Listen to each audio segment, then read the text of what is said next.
Good afternoon, everyone. Thank you for joining us. My name is Marissa Waterman. I'm the Marketing Director here at the Academy. Today's webinar is titled Omaha RiverFront Revitalization. Our Executive Director, Dr. Daniel Oather, will serve as the moderator and will introduce our speaker today. During the presentation, you'll be able to submit a question by clicking on the Q&A icon on the bottom of your screen. We'll do our best to address each question at the end of the presentation. Before we get started, Dr. Oather would like to say a few words. Dan, how are you today? Thanks, Marissa. I'm doing great. I really appreciate it. Welcome to everyone who's joining us today. I would like to begin by saying a special thanks to our patrons. These are the organizations whose logos we have up on the screen now. As you know, Academy programs often are free to our members, and the goal of our programs, including these webinars, is to grow, connect, and diversify the environmental profession. And one way we do that is through the presentation of amazing work, like what we're going to hear today. And we are particularly grateful for our patrons who provide us the much needed financial support to bring these programs to our members for no or low cost. As a reminder to everyone, webinars offered by the Academy are vetted by a team of experts who offer feedback on subject content and ensure that every webinar is of value to our members. Chris, if we can advance to the next slide, I'd appreciate it. So colleagues, as we begin, I'd like to reflect a bit on today's date. It's June 19th. Many of us are aware that this is a relatively new federal holiday, and it celebrates the formal end of slavery in the United States. Some of you may be wondering why the Academy would host a webinar on a federal holiday, and that's a great question. And the answer is really very simple. The Academy is inclusive and sensitive to the work-life balance of all of our members. Today, we're recognizing and honoring exceptional work, and we're also going to recognize and reflect on this holiday. We're taking some time to be intentional and share a webinar. So just like we might host an event in the evening or put something together at a site on a weekend, and those would also be outside of normal business hours, so too is the recording of today's webinars. We want to be able to share our stories and meet our members where they're at. So to commemorate Juneteenth, I'd like to share a bit of information that I gathered from the U.S. National Park Service website. Juneteenth is the oldest known U.S. celebration of the abolition of chattel slave system and the emancipation of enslaved African Americans in Texas. It's celebrated on June 19th, and it became a national holiday known as Juneteenth National Independence Day on June 17th, 2021. What's the history of this? Well, in September of 1862, President Abraham Lincoln made abolition a formal position of the U.S. government when he announced the Emancipation Proclamation, which freed all enslaved people in the United States, effective January 1st, 1863.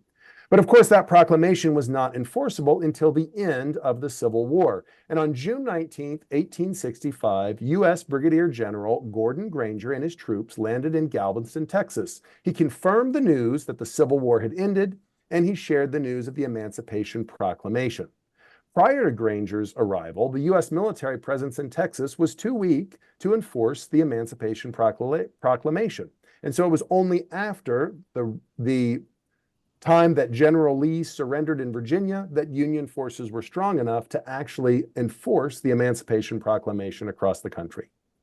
The Juneteenth celebration grew during the years following the Civil War, with many formerly enslaved African Americans and their descendants making annual pilgrimage to Galveston, Texas.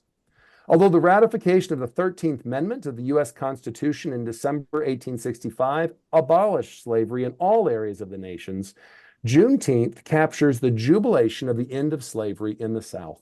In 1980, Juneteenth became a state holiday for Texas. It's been adopted by more than 45 states and the District of Columbia, and today we are happy to celebrate Juneteenth. And now that we've paid our respect to the importance of this holiday, it's time for our webinar. Oh, we went right on to the end of your slides, Chris, where we've got the thank you for the attending. Maybe we'll go to the one that's got the intro for your presentation. Is that maybe your next one? Okay. I'm sorry. I guess I put that at the beginning. No problem. You're good. If you just want to switch to your next slide that's got the title, that'll be great. All right. Perfect. Fantastic. So today we are very fortunate that Chris Cunning is here to talk with us about his work that was recognized in 2024 as the winner of our grand prize in environmental sustainability from our annual Excellence in Environmental Engineering and Science competition. Way back in April, Chris and I had an opportunity to visit as part of the annual award celebration of the Academy. And Chris, I think it's so interesting, right? We were celebrating at Howard University, a historic Black college and university. Now we're celebrating on Juneteenth. So it's almost come so full circle. It's very fortunate indeed. Chris is a senior project manager with over 40 years of experience on a wide variety of engineering projects, including reconstruction of downtown areas, large diameter sewers, residential multi-use development, you name it, Chris has done it. And today, Chris is going to be presenting on the revitalization of the Omaha RiverFront. We're going to hear from Chris, and then at the end of the webinar, we'll have some moderated discussion. And so as a reminder to all, look down at the bottom of your Zoom where you see that Q&A function. Please put your questions in there. I'll be reading them throughout the webinar, and I'll moderate a discussion with Chris at the end. Chris, we are so grateful to have you here with us today, my friend. The stage is yours. Thank you, Dan.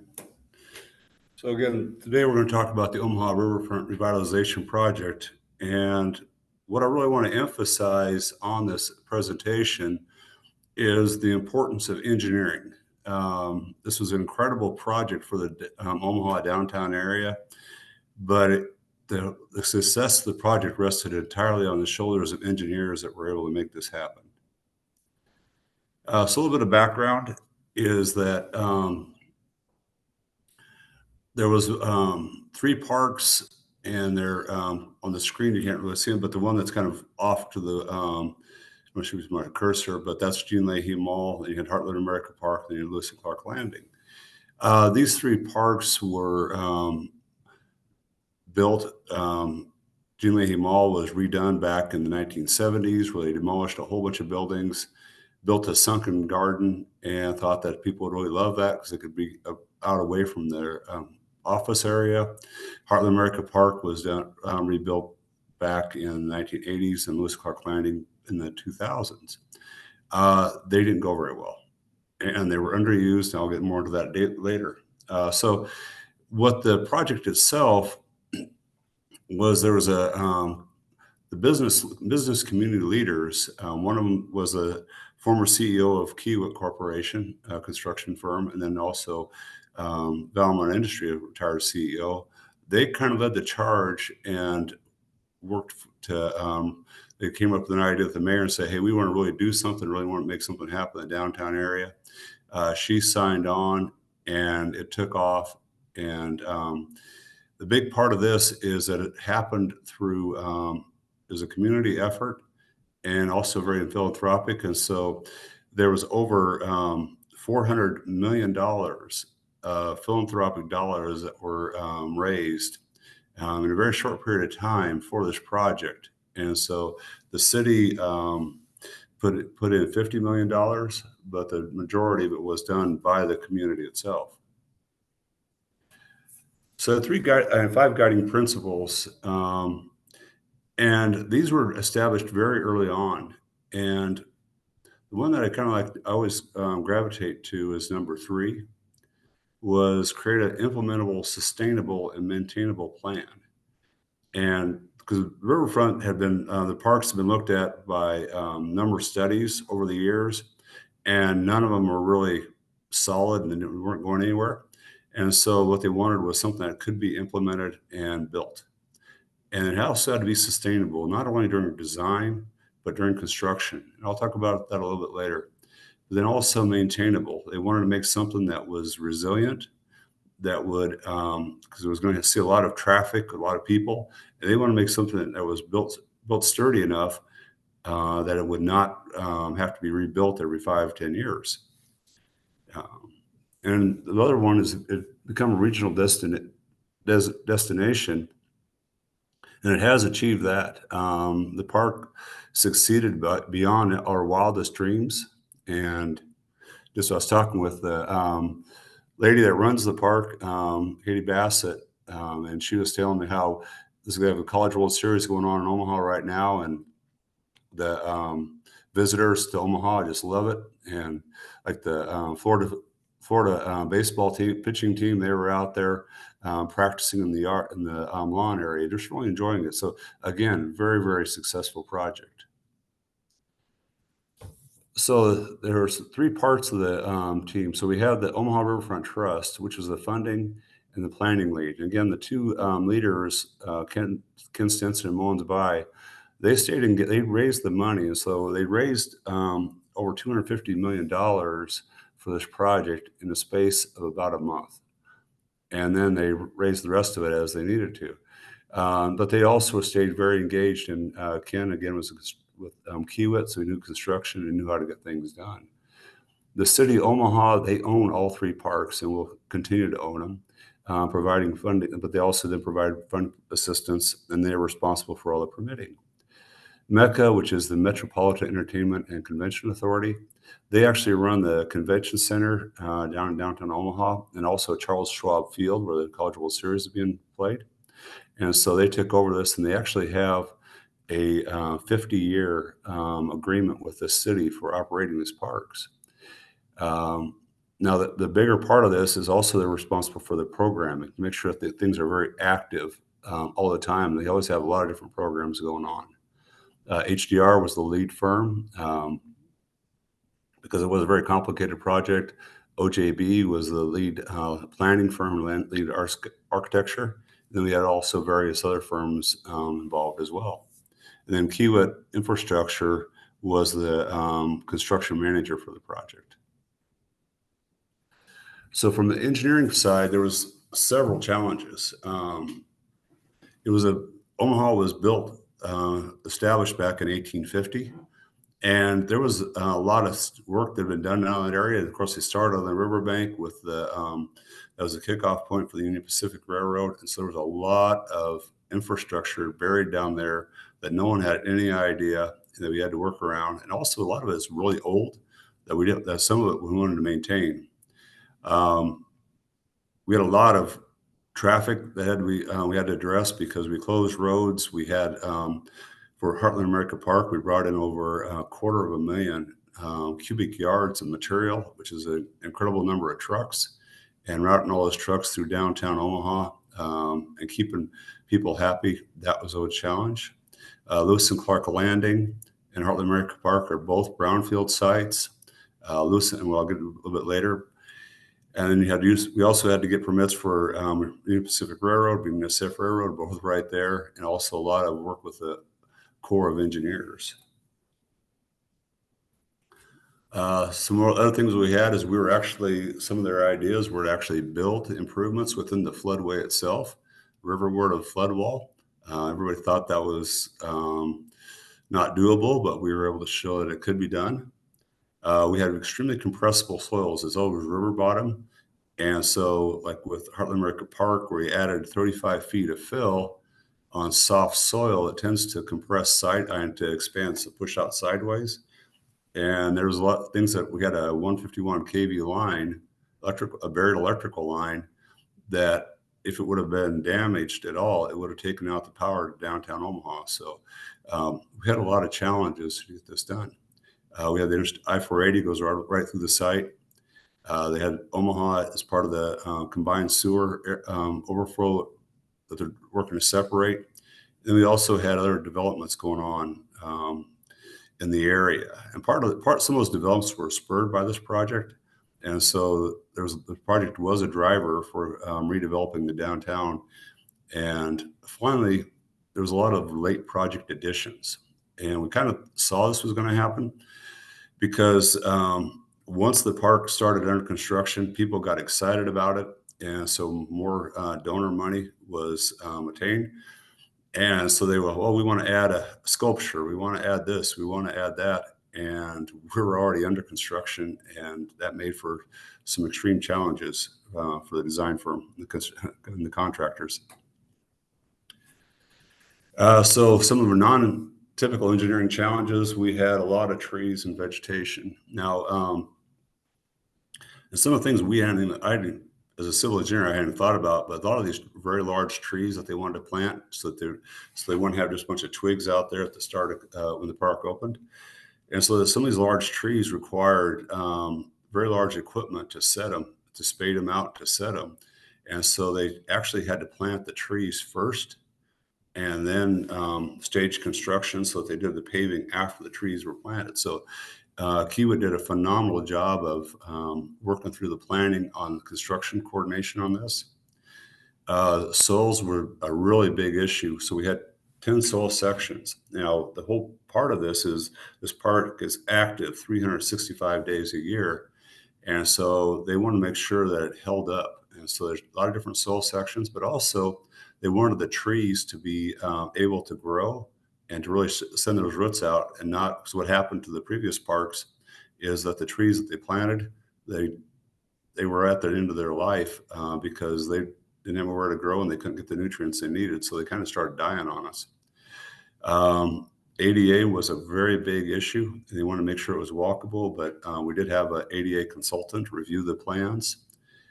Colored pavement, which is really good because it gives a nice feature to the park, but it also reduces the heat, because with colored pavement, it doesn't take in and reflect that heat like you would normally have. So the pavement's not as hot as what you normally see out there. But if you had to wash the pavement after it was placed, you had to essentially wash the latements off of it. And that's a problem because you had to be above 40 degrees, which in Nebraska, you have to have, that kind of limits our paving to May through about September. We had a lot of street closures and parking closures and some impacts with people on that. I'll talk about more of that later. The other one was wildlife management. So there was a lot of course, ducks and geese and everything else that were used in the parks that we had to work around and coordinate. But Gene Leahy Mall had a lagoon, and people got in the habit of dumping their turtles and fish and things like that in there. And so we had to actually figure out ways to get all the turtles and everything out. We couldn't, rather than just killing them all, we did, we recovered them, and same with the fish. We got them all moved out of there, which was probably a good thing because there was a lot of condos and apartments that looked down on the project. And so there's always social media going on. We had COVID, of course, that had a big impact on everybody. We had miles of electrical and telecom, and then also all the irrigation and subterranean. So a lot of things that really went into the project. One of the things, again, going back to the telecom and the irrigation, is we had all these parks with all this infrastructure. And so one thing we did was build what's called a clash detection model.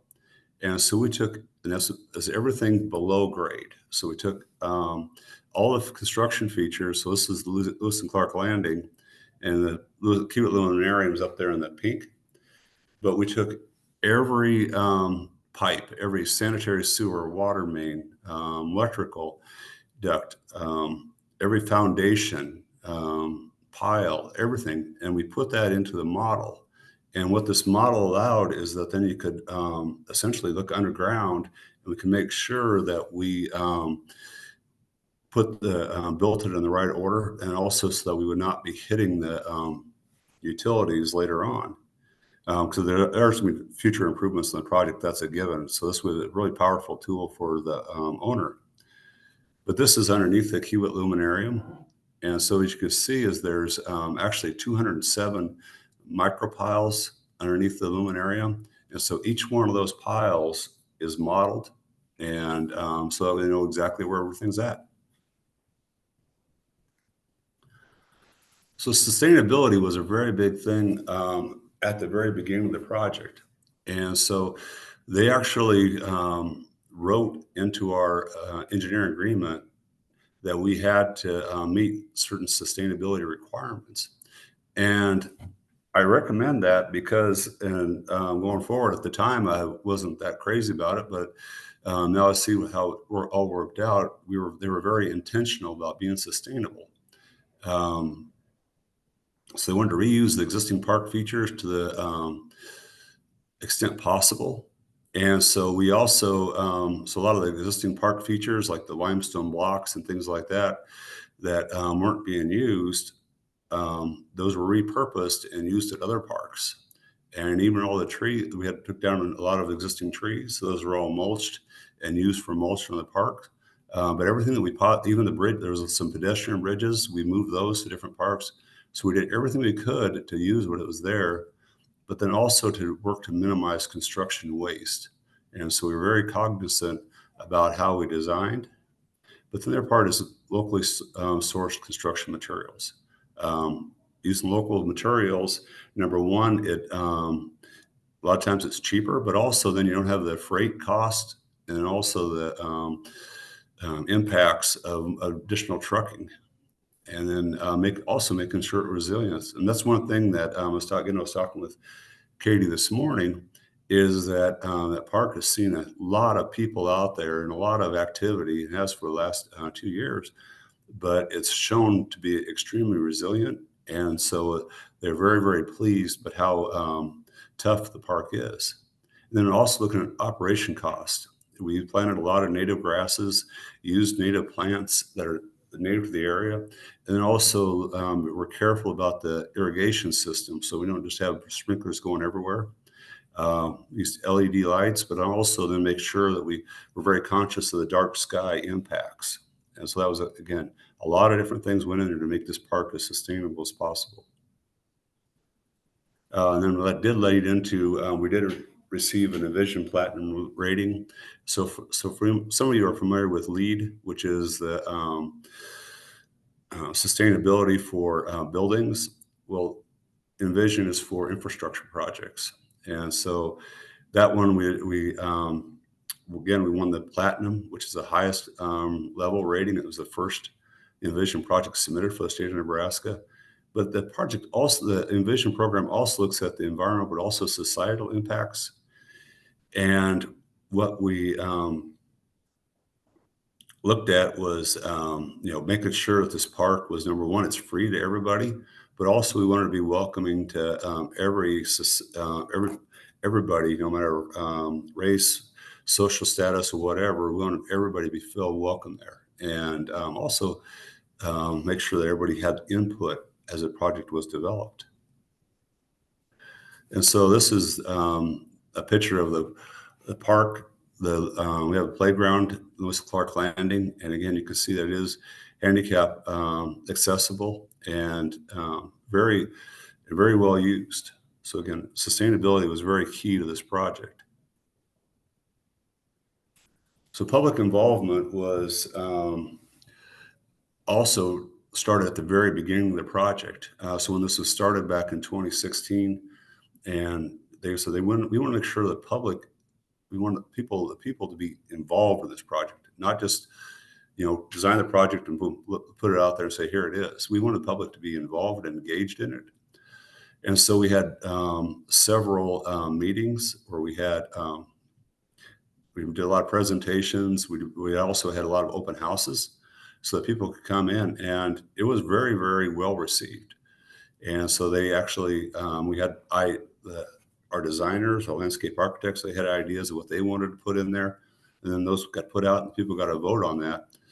And that was, some of the ideas got cut because of what the public wanted and what they did not want. Of course, we had a website online during design and construction with cameras and everything else. And people really did appreciate that, but their bigger part was the social media outreach. And so Mecca had one person whose role was to make sure that the social media that we were reaching, she was monitoring social media activities, she making sure that all the articles that went out about the project were accurate.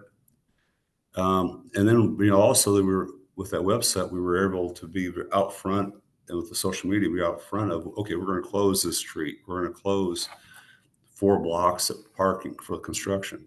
And the result was that the mayor has a hotline. That's the numbers out there to everybody, and there was no calls.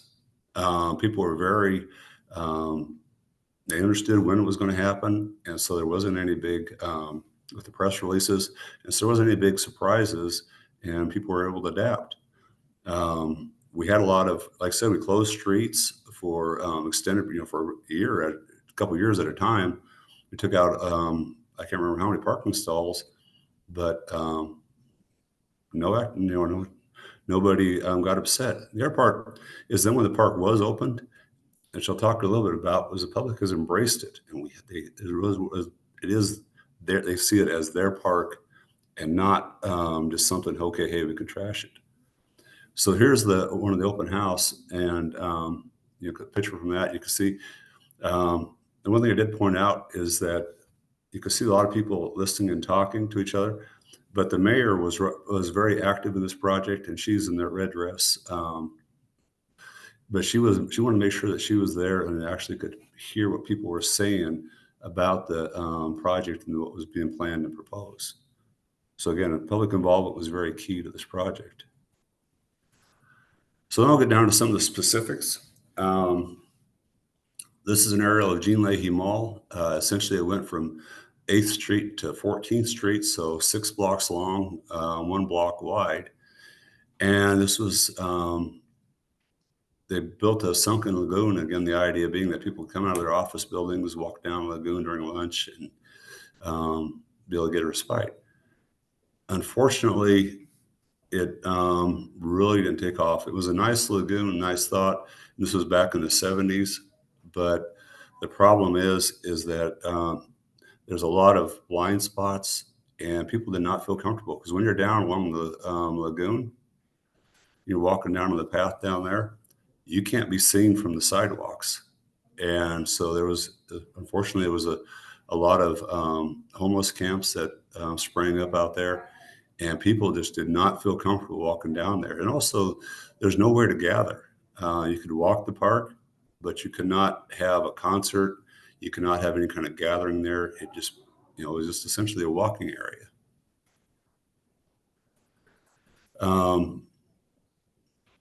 Again, so it was perceived as dangerous, and also cut off 11th Street, which is, we have 2 active areas. We have the Old Market, and then also the Capital District is where all the restaurants and nightlife is and all the other stuff. And 11th Street is cut it off. And so it's not very easy to get from one to the other. So what our improvements was, we filled the lagoon and created an event lawn with a performance pavilion. If you recall the picture, but 13th Street was actually a bridge over the lagoon. And so we put that back at grade, so it's a lot more accessible for people. So we took the bridge out and put it back at grade. We rebuilt 11th Street and made it a pedestrian promenade so people could easily walk back and forth. We have the water cascades play feature. And also, but even the sculpture garden, that's what also was with the bioswales, which are used to address the water quality and quantity, is we made that into the sculpture garden. But we also have the signs that explain what the bioswales are for, but it was very purposely designed into the different features so that people could understand it, but also be usable. 10th Street Bridge was we left that bridge in place. There's federal money in that bridge, but we did clad it. Before, it was a very dark, scary place underneath there. People did not walk underneath there at night, period. And then we also added light panels, and which can be programmed. And then also, finally, one of the donors, someone donated almost $50 million to the project, and they wanted a very, lack of a better term, kick-ass light show and sound system. And we were already in the middle of construction, and we wanted to add this on there. And so we had to do a lot of rework and get that done. But it turned out extremely well. And so this is what the kind of a schematic of what it looks like today. Again, 4 is the event lawn and 6 is the pavilion. We did keep some of the lagoon in place, and that was, which Jews, actually the ducks love it. And we also have a little area for small boats, but there's a lot of different things going on. And so like on 13th Street, where we brought that down to grade, that is where the food trucks are at, very heavily used. And then the block from 13th to 14th, that's a future development site. And we already have one headquarters under construction just to the west of that started because of this project. And also notice there's two big blocks in there, the Burlington building and the Greenhouse Apartments. Those buildings were, they're on the National Historic Registers, and they're also have stone foundations. And we were doing demolition right up against the face of them. And so that was one of the, everybody's, don't you dare have those buildings fall down. And so what we did is we actually installed vibration monitors in the basements of those buildings. And we set a level in there. And so if the vibration level got too high, the contractor had to immediately stop work and redo and change his procedures, which worked out really well. Now, interestingly enough, the a jackhammer does not cause a whole lot of vibration, but the one thing they did find is that they got to pick up an end of a piece of concrete with a front end loader and drop it to try to bust it. That was a big issue. And so the contractor was written into the specs. He understood exactly what had to happen, and we monitored it. Went extremely well. We did not have any damage to those buildings. And we were able to coordinate with them because they wanted to do some work on their foundations and things like that. So when we had pulled away all the old stuff, they were able to get their work done, and we worked very closely together. So again, it was a very cooperative project all the way through. And so here's the some construction pictures. This is the Burlington building, is the one I was talking about on the left side that has a stone foundation. And again, the previous project had taken that down all the way to the base of the building, so the basement was exposed. And also off to the left, right behind the Burlington building, you can see some slides. Those were built back in the the original park back in the 1970s. Everybody loved those slides, so we kept them in place and worked around them. But again, a lot of construction activity. And this is when it's partly under construction. This is from one of the cameras that we had posted on the project that people could log into and watch what's going on. So you can see the big event lawn and the pavilion, which has that white framing in the center, and some of the speakers that are, they look like big boxes in the center. But even though there's a lot of stuff that was really, there's a playground off to the right side, but even the restroom was well thought out. So the restroom was built so it faces, and it was both for Gene Leahy Mall and also for Lewis Clark Landing, where the restroom is split between the playground and the public. And so the restrooms on the playground side are designed so that the public can, and so that if you're in there with your kid, they're all just family restrooms.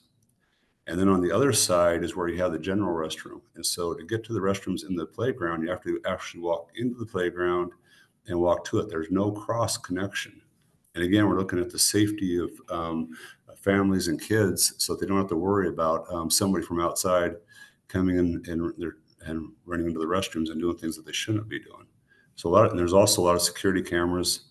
They also actually have full-time security out there for all three parks. And this is what it's done right before opening. Again, we put that pedestrian promenade is that white band right in the center, and you can see the pavilions, the white curl. You can see it. It was really cool. Was right after opening day, all three news stations, this was their backdrop, was this park, because everybody just loved the park.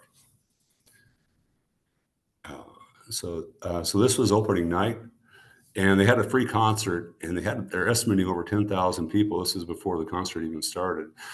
But that sound system I was talking about is they have that pavilion we designed that. We worked in cooperation like with the Omaha Symphony and the orchestras, and also different venues of concert promoters of how would we orient that? How do we set it up? And so you could have either somebody up there just playing a violin by themselves, or you could have a rock concert. It can accommodate both. But the sound system is very incredible, is that if this pavilion is this area is 2 blocks long. And so if you're at the very back of it, you can hear just fine as if you're sitting right up front. And my wife, she tested that out the day of the opening. She was out wandering back all the way around there. And what was great was that we actually had people that were, we were there till 11:30 at night, and there were people still walking around looking at everything and just taking pictures. Again, people really took an ownership of the park. This is the water cascades feature. The kids just love playing it. It just has a little thin sheen of water on there. And I have grandkids, and believe me, you get them in there, you cannot get them back out. Playground. Studio Ludo was our sub-consultant for the playground design. And they've done a lot of work on child development, but also playgrounds. And their recommendation is number one, is have playgrounds that have the kids are challenged. So the kids have the risk that, hey, yeah, it's a little bit risky to climb up this tower, but that's how the child, their brain develops better. And then also have unstructured play.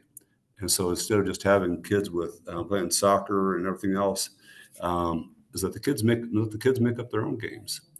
And so it's designed, you can see the blocks on the right-hand side where the caregivers could sit and watch. But the whole idea is that there's only one entrance in and out of each playground. And so you can, as a caregiver, you can take your child in and then just let them play and just watch them have fun. This is part of that light show. So they actually use the building as the backdrop for part of it. And so for the opening night, it was July 1st. And so they had they're singing God Bless America, and they had it lit up with the American flag, waving and everything else. But one of the funny things they did was in each one of the windows, and this is an office building, but each one of the windows, they actually had a silhouette of people dancing to the music. I don't know how they did it, but it was funny as heck. Heartland of America Park. Again, this was one that was developed back in the 80s. ConAgra, they demolished a bunch of buildings downtown Omaha, and they wanted to have a campus. And again, it was the same thing where it was a sunken area, and literally all you could do was walk around. So, this is a view from down low where all you can see, you had a lot of slopes, but not a lot that you could do out there. So it was also very difficult. Most people didn't even know it was there. There was a lot of contaminated waste there. There was actually a battery breaking plant that was on site. And back in the 80s, there was different rules for environmental. And so a lot of the hazardous material was actually mitigated on site. Some of it was cement stabilized, some of it was not. And unfortunately, there was no documentation on where it was at. And so we ran into a lot of contaminated waste. We had to do a lot of exploratory digging. Everything all the waste we did find, we had to store it on site, test it, and then if it was if it was possible, we took it to the local landfill, and they used it for and got rid of it there. Otherwise, we had to take it down to a hazardous waste site down in Oklahoma. So we were a very big challenge there. That was we didn't realize the extent of the start of the project. We filled about a third of the lake. And then also we extended Douglas Street through there, which became very intuitive, and it made a lot of sense, but it also improved access to the park. We had to do a new at-grade railroad crossing, which is at a pretty sharp skew. Fortunately, the UP Railroad is one of the big donors on the project, and so we were able to work through that. Now, the event lawn, we did not have a fixed pavilion, but what it was designed for is that you could actually have a mobile stage on the back of a semi-truck and trailer, and then you could park that trailer wherever you want. And so we designed all the pavement based on the truck turning movements, and so it has an extra thickness, and so they can put the stages at different locations, or they could have multiple stages on there if they want. So it worked out very well. The Farnham Promenade overlooks it went over the railroad tracks and over the flood wall, so it could actually get right up to the river. Then we also had a skate ribbon. This was one that I was scratching my head about, but It actually is designed so that you can rollerblade during the summer and then ice skate during the winter. So, of course, to do that, everything has to be perfectly level. And so we have that ice rink is supported by 110 piles, H-piles from down bedrock, and with the coolant and everything built into it. And the ice skating took off beyond our wildest imagination. So they started making ice back in November last year, and they thought, well, just people you could rent skates if you needed to, but otherwise just bring your own. Is that it soon became so congested that they had to actually register online when you were to ice skate, just because there were so many people and the crowds were getting so big. They actually had to really regulate it because it's extremely popular. And then we also have horseshoe pits and everything else and racing slides. The other thing you'll notice as we go through the project is that there's a lot of seating out there because people love being around people and also watching people. And so we put up a lot of seating elements so people can actually just sit and watch people and enjoy it, enjoy things as they go. And that was especially coming out of COVID, like we said, that opening night, people were out just walking around, just taking pictures, just smiling, and we could tell just enjoying being around people. So that was very, very cool. So let's again the schematic layout of Heartland America Park. The skate ribbon, you can see that's number 3. It's got a kind of a unique shape to it. And then 6 is the big event lawn, and you can see where you can bring a semi truck in and drive around there and make the turns. So again, the engineering on this is we raised that whole area we raised up. It was 35 feet that we had to fill in that lake. We also 14 is we had to put in a marina wall, and we brought up some of our guys from Corpus Christi to do that design. And then we also have a gondola. So we had to actually design the trails and everything else so you could bring a gondola down into the lake. So again, very interesting challenges that you don't normally have on a project. So this was during construction. Now take a look at that big white crane. That was when they're getting ready to set the Farnham Pier in place. But you can see the ice rink is taking shape, and the marine, everything's kind of working to, things starting to take shape. But that Farnham Pier, it has LED lights and all that, but it was built down in Texas in 3 sections, and it was very large, and they brought it up on semis from Texas, and they had to actually negotiate the different routes. We could not go through Kansas. We had to go through, bring it up through Colorado, then to Wyoming, and then into Nebraska, driving at night. So very big, but that crane that I pointed out, the crane alone took 44 semis just to deliver the part for the crane and put that all together. So again, Kiewit was the one that was managing this project and did a very incredible job on this. And then here's at night with a drone shot looking back. So again, you can see the development that you see to the left of the park, that kind of the white buildings. That's it's called the Mercantile. And that was a development that actually started because of this project. So once this project, we started working through the final design, worked through concept design, got the planning design, and getting ready to start final design.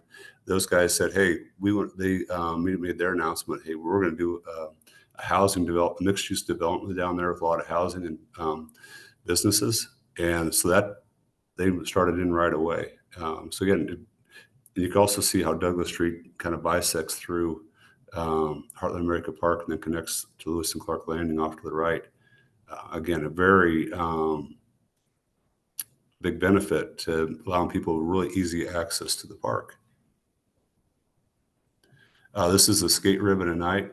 The park is actually very phenomenal. I actually prefer being there at night because it's so well lit, and how they lit it up that you just feel very comfortable down there. And it's very, very cool because then you got all the city lights around it. But again, this part, the ice rink was used very heavily during the winter and continues to be all summer long. Now the big one, Lewis and Clark Landing. So this is what Lewis and Clark Landing looked like back in 1989.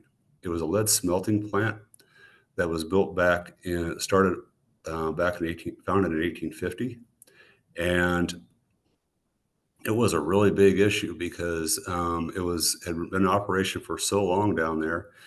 But then the lead from that operation spread out. And so they actually had in some of the neighborhoods south of here, south of the riverfront, they had to go in and replace the topsoil in the yard because there was so much lead in it. And so I actually got it pulled into an interview with the local news station. They were like going, okay, and this was the picture they brought up is, how are you going to make this into a safe spot for a playground? Well, it all comes down to the engineering of it.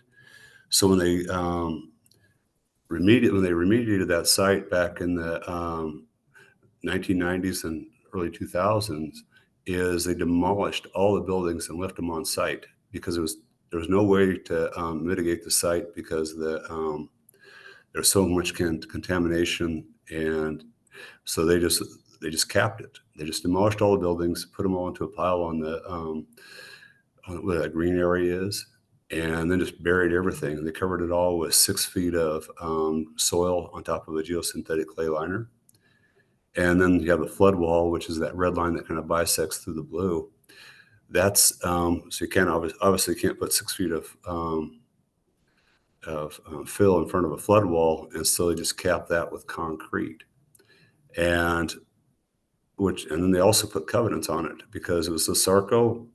They didn't want to ever have any future liability, and so they put all these restrictions on there. And so the site just looks like just pavement and grass, and that was it. Now, what happened?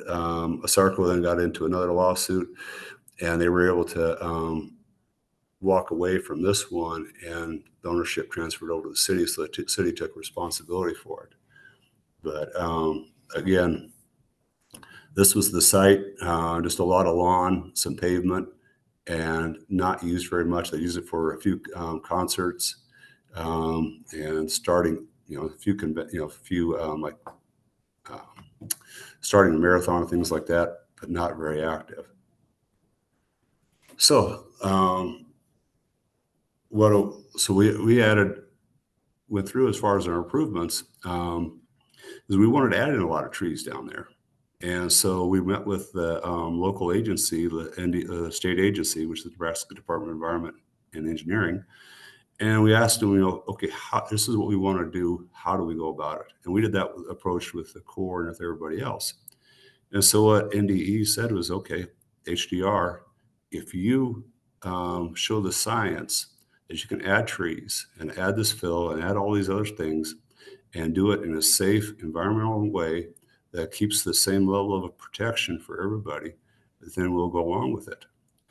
And so that put the onus on us to come up with a way to do that. And we were able to. We had a lot of very good people on the project that were able to show that, okay, there was already precedent for planting trees on landfills. And so we already had that precedent in place. And so it was a matter of just working through it. Again, had a huge playground on there. Connectivity was if you remember, that was one of the goals. And so relining Riverfront Drive and adding a recreational trail was a huge add to the project to me, because I'm a bicycle rider, and I get down to Lewis and Clark Landing and I get confused. And so we made things very intuitive so everybody got along. The urban beach, you can't get down into the river itself. It's too fast. But the people wanted to have a beach where they can just sit out there and watch the river and catch the sun and let the kids play in the sand. And it's extremely possible, active. And also we have volleyball courts. Now, Omaha is we host the Olympic swim trials every now and then, and also we have a lot of other activities going along. And so they wanted to make the volleyball courts actually their regulation size, and so that they can be used for